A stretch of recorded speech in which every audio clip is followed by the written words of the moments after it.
solução inicial de reforço do maciço de ancoragem do lado continental previa o reforço das fundações do maciço através de um conjunto de estacas posicionadas fora da sua área de implantação e a construção de um bloco de reforço de grandes dimensões, envolvendo o maciço original.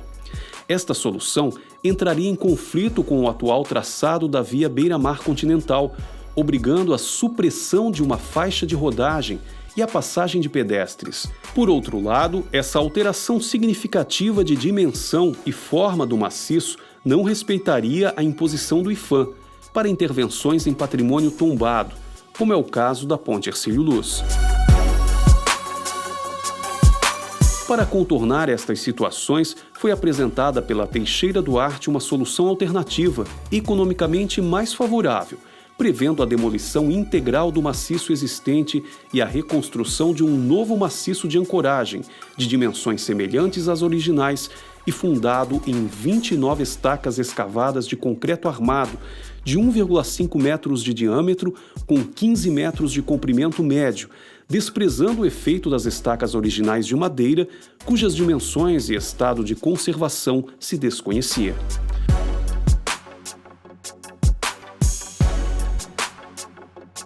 O maciço de ancoragem foi demolido em duas fases, primeiramente com a aplicação de argamassa expansiva, introduzida em perfurações previamente executadas, e seguidamente com o recurso de escavadeira hidráulica, equipada com rompedor. Por último, os blocos de grandes dimensões provenientes da ação do rompedor foram reduzidos a blocos menores, para permitir o seu carregamento a bota fora. Atingida a cota final de demolição, executou-se um aterro provisório para o acesso à perfuratriz e grua de apoio, que executaram as estacas que compõem a fundação do novo maciço de ancoragem. Uma vez que o bloco de fundação original estava situado a uma cota mais profunda que o novo bloco, optou-se por executar as novas estacas, sem demolir aquele elemento, mas atravessando em cerca de 4 metros. Uma vez que o bloco de fundação fica totalmente enterrado, a sua maior dimensão em planta é não aparente. Por outro lado, e para reduzir a influência do nível freático, dimensionou-se o bloco com menor altura. Para o concreto utilizado, foi elaborado um estudo detalhado que previu um plano de controle contínuo para as operações de concretagem, nomeadamente o controle de temperatura, incluindo a adição de gelo, a trabalhabilidade e abaixamento.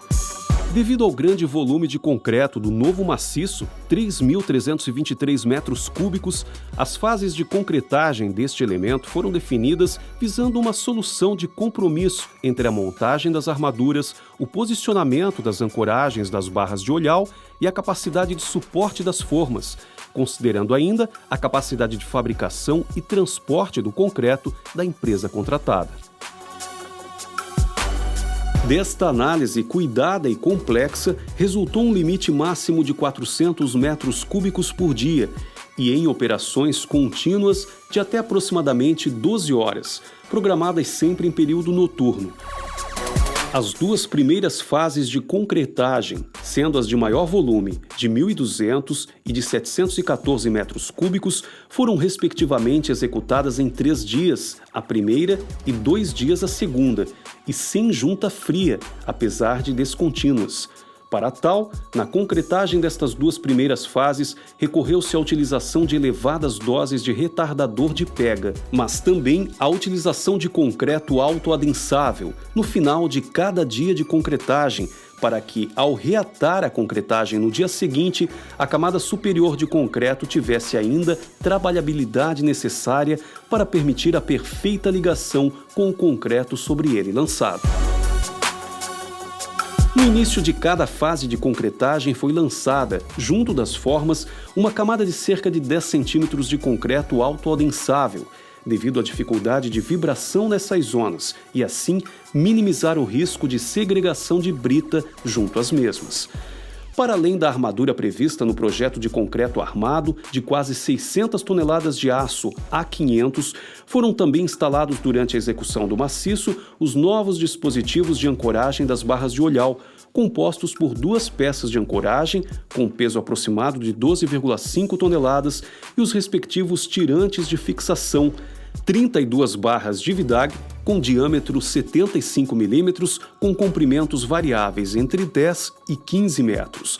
Este conjunto de barras foi instalado sobre uma estrutura provisória perdida, também ela instalada conjuntamente no interior do maciço, com controle topográfico para garantir o correto posicionamento dos 32 elementos e, consequentemente, das peças de ancoragem, condição rigorosa para a posterior montagem das novas barras de olhau. Após a cura completa do concreto do maciço, os tirantes foram pré-tensionados com a carga total de 150 toneladas por barra, atividade realizada em 2 etapas, a primeira antes da montagem das barras de olhau e a segunda após a conclusão da transferência de carga.